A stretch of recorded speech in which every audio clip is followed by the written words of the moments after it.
It was really great to see so many fan arts, so many letters, so many fiction, cosplays.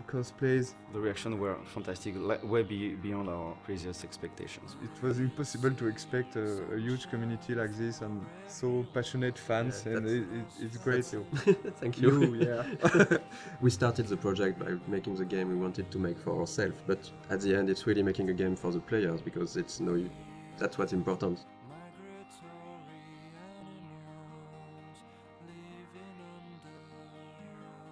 So welcome to the dev commentary of Life is Strange. We're really happy to be there and talk about the game.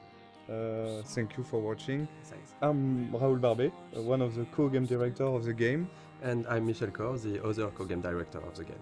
We are two game directors working on one project, so it is really interesting to work that way. It can be hard sometimes, but I think it's a really interesting creative process, because we can challenge each other on a lot of aspects and find always the better solution for what's best for the game. If only Michel or Raoul was directing the game would have been really different. They both know how to make a game. Like they're not stuck in their field of expertise. They know a lot of things about each department, and they had this direct contact with the teams. I'm more from the audiovisual and movie scene, so I was in charge of all the cameras with the camera team. I work a lot with the sound design team also, with the music. And myself, since I'm from an illustration background, my specialties were more on the art direction, and later, for this game, I'm starting to work way more with the narrative team and the voice recording sessions. It was cool because they had a similar vision for the game, so we didn't have a yes from one and a no from the other. Actually, Michel and Raoul are in the game when you think about it, because there are two game directors, so we have a contraction which is Michel. But if you put it the other way around, it's Raoul and Michel, so it's Rachel. I'm pretty sure they did it on purpose.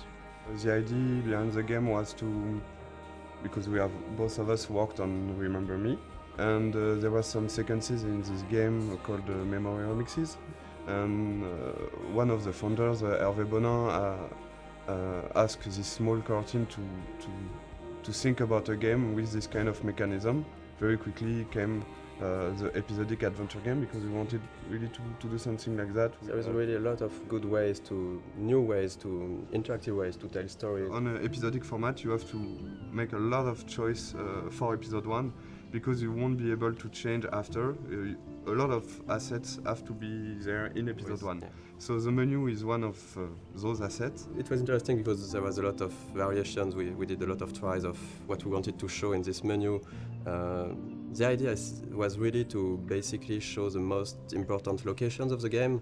So we can see the Blackwell Academy on the top right. We can see the lighthouse. We can see the town of Arcadia Bay. We were really trying to give a sense of location and just showing like the game world with the menu. We really wanted to make the player feel that all areas are connected, and the menu is a great way to do that. One of the main importance for us for the game was to have a peaceful game with this sense of you can take your time, and we wanted to reflect that from the menu. So we worked on those small wind effects and the leaves that are going around and the nice and soft music. It was just when you start the game you should feel quite at peace and comfortable.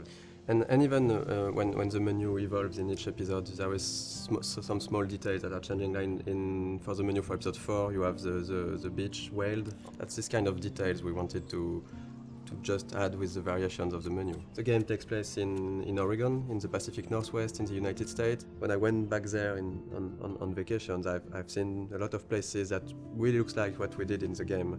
So I guess it was a really big job of references to be sure that everything was correct, but it's also something that's really exciting about making a game, that you have to look at everything and to reproduce reality, and with, of course, our own lens and stylizations, but we really wanted this to feel like being in Oregon.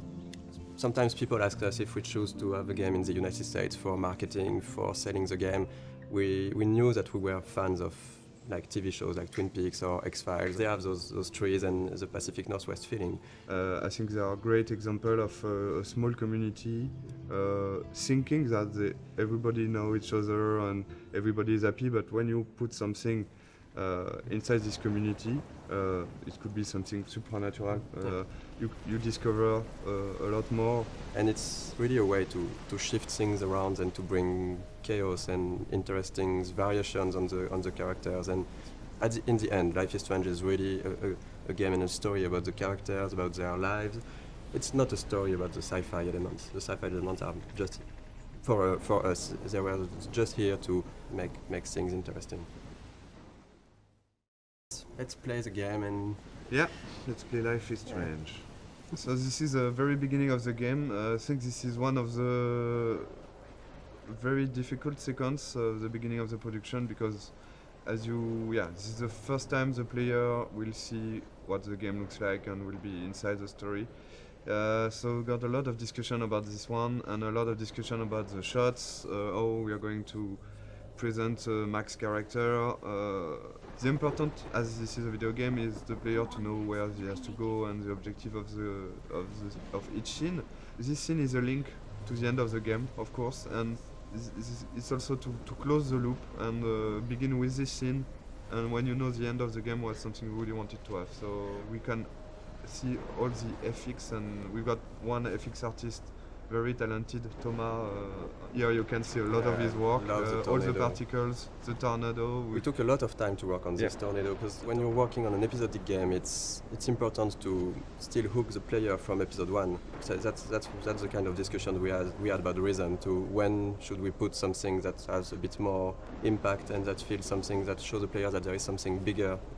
So this introduction was a bit like that. We wanted in Life is Strange the player to always know what Max is knowing and to just be with her. At this moment, Max doesn't know where she is and the player doesn't know it either.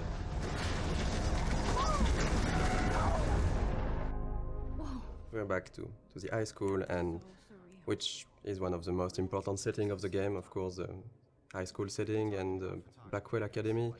High school is something where the player will feel comfortable because he knows it, but the transition from the cliff to there is the twist of having something really different, and that should hook the player to say, oh, it's not just a teen story, there is more to it. And then, of course, we can go much over than that and twist it and change the characters. But it was an interesting starting point creatively. This kind of introduction is really important, because in one sequence with some shots you have to discover all the different characters, the main ones. So we will see, of course, Jefferson, Kate and Victoria. And it was quite hard to decide between not showing too much, to not break the idea of the game, to not be too big compared to what the game would be after. There is a lot of themes of big ideas on the game, and of course photography is one of it, because photography is still a way to look back to the past. It's linked to the theme of rewind and time manipulation and nostalgia, and that's one of the reasons why Max came back to Arcadia Bay to attend this photography class. I think for the player to be like Max back in this town when she don't know everyone, but you've got to respect the schedule. It's really, as a player, something great to discover. Also, the lighting was really important in this scene to break the cliff ambience by this sunny atmosphere and all this light coming from the windows. And maybe we decided to have a private high school rather than just a regular high school, of course for the photography course, but it was also to be able to have less students, because we wanted the story to be a bit more intimate. We didn't want it to be like this huge high school with so many students. But based on what the player is doing, you can really learn more about them and see that they're actually not just the stereotype and the archetype you would think they are. This is still a perfect example of how episodic is hard, because if you look closely at this poster, there is a mistake on it. It says that the exhibition takes place in the De Young Museum of Art, when actually it's not that. In episode 5, it's the Zeitgeist Gallery. We have a really great community, so thank you guys. And people found out this mistake, and yes, it is a mistake. It's when in episode 5 we found out that we couldn't be a museum. It was too big, so it has to be an art gallery. So we changed the name, and yes, there is a mistake like this in episode 1. How cute I looked yet. I was about to. Welcome to the real world.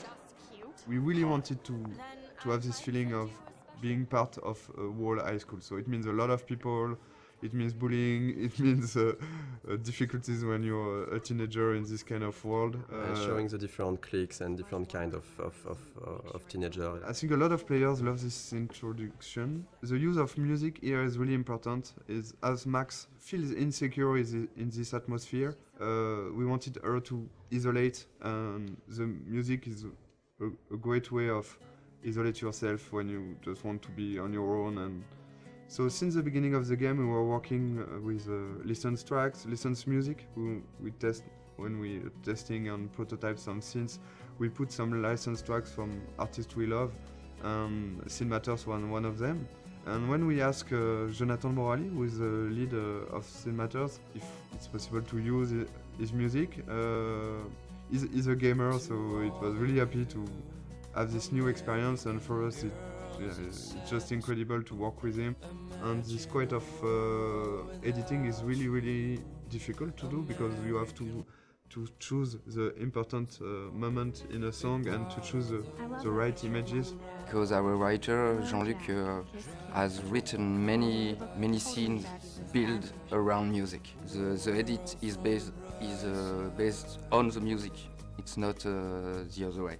The music is really important in the game. It explains a lot about the characters, because the choice of the music, the choice of the artist means a lot. For example, Chloe won't listen to the same artist as Max. For the anecdote, for this guitar part, we asked the lead singer of Scene Matters to take his guitar and to play on top of Gonzalez's song in a clumsy way, to be sure that it would be like Max playing guitar.